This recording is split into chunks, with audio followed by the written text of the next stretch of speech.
Significant note of dissent সহ পৃথিবীর কোথাও গণভোট দেওয়া হয়েছে কিনা এই হিস্ট্রিটা আমার জানা নাই। আমি এনসিপি না কইরাও সব টকশোতে গিয়ে এনসিপির পক্ষে ঝগড়া করা লাগতেছে। মানে সার্জিস কেন বলতেছে যে কলিজা ছেড়ার কথা, এই পলিটিক্যাল রেটরিকের পক্ষে আমার ধারণা হইতেছে। কারণ দিন শেষে কেউ এনসিপি করুক, কেউ জামাত করুক, বিএনপি করুক, যখন জুলাইয়ের গণ অভ্যুত্থানের সক্রিয় আক্রান্ত হয়, আমরা মনে করি এই আক্রমণটা বাংলাদেশপন্থী সকল মানুষের উপরে হয়। সুতরাং এটাকে প্রতিরোধ করা আমাদের সকলের দায়িত্ব হয়ে পড়ে। এখন এখানে আমি বরং শিশির ভাই আছেন, ভাইরা আছেন, আমি তাদের ইনসাইটটা বুঝবার জন্য আরো মনোযোগ দিয়ে শুনতে চাই। একটা ব্যাপার, সেটা হচ্ছে আপনারা ধরেন একটু আগে আমি আবার ঢুকে যে জাতীয় ঐক্যমত্য কমিশন প্রধান উপদেষ্টার কাছে আজকে যে চূড়ান্ত সুপারিশমালা দিয়েছেন, সেখানে যেটুকু সামারি জাস্ট বুঝলাম, বড় ভাইরা আরো ভালো বুঝবেন, যেখানে বলেছে যে জাতীয় নির্বাচনের দিন অথবা তার আগেই গণভোট সম্পন্ন করা যেতে পারে, এবং যেই পার্লামেন্ট হবে সেটা প্যারালালি কনস্টিটিউয়েন্ট অ্যাসেম্বলিও হবে এবং সরকারও রান করবে, তবে সেটার সময় বেঁধে দিয়েছে 270 দিন। এই 270 দিন পর্যন্ত এটা কনস্টিটিউয়েন্ট অ্যাসেম্বলি হিসেবে কাজ করবে, তারপরে আবার সে আগের ফর্মে ফিরে যাবে।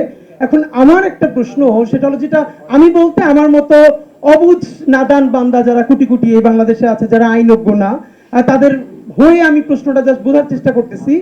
যে ধরেন নোট অফ ডিসেন্ট বিএনপি দিয়েছে, জামাত ইসলামীও দিয়েছে, হয়তো কিছু জায়গায় এনসিপি দিয়েছে, তো খুব মেজর কয়েকটা যদি আমরা ডেভেলপমেন্ট বলি, সেটা হলো উচ্চকক্ষে পিআর, এই ব্যাপারে তো বিএনপির নোট অফ ডিসেন্ট আছে। এখন আজকে আমি মাত্র ঢুকে দেখলাম যে প্রশ্নটা কি হবে গণভোটে। তো গণভোটে প্রশ্ন দেওয়া হয়েছে এটা ঐক্যমত্য কমিশনে, যে আপনি কি এই যে জুলাই সনদ এবং তার যে ইশতেহার, এটাকে সমর্থন করেন কি করেন না, এটা টিকতে থাকবে। এখন এই টিকের পরে ধরেন জুলাই সনদ পাস হয়ে গেল, মানে জনগণ ভোট দিল যে আমরা এই জুলাই সনদকে চাই। এখন এই জুলাই সনদ যেভাবে দেওয়া আছে, এটা তো নোট অফ ডিসেন্ট সহ দেওয়া আছে।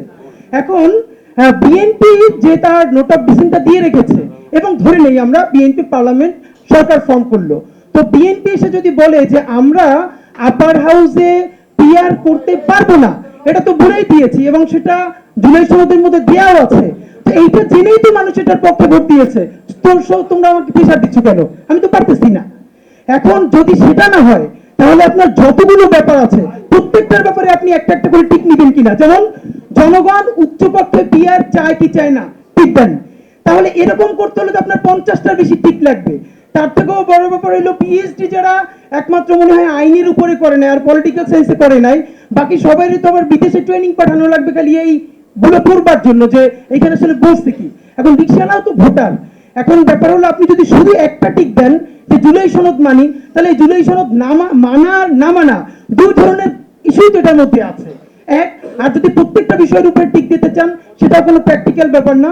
তো আমাদের যেটা অত্যন্ত জরুরি, সেটা হলো পলিটিক্যাল পার্টিগুলো আবারও বসে তাদের নোট অফ ডিসেন্ট গুলো কতটুকু কমাই আনা যায়। কারণ এই পরিমাণ নোট অফ ডিসেন্ট রেখে, এবং আমি বলতে চাই ধরেন বাংলাদেশে তো আরো গণভোট হয়েছে, এবং খুব গুরুত্বপূর্ণ যদি গণভোটের জায়গায় শহীদ প্রেসিডেন্ট জিয়াউর রহমানের সময় হয়েছে, আমার জানা মতে এইরকম সিগনিফিকেন্ট নোট অফ ডিসেন্ট সহ পৃথিবীর কোথাও গণভোট দেওয়া হয়েছে কিনা এই হিস্ট্রিটা আমার জানা নাই।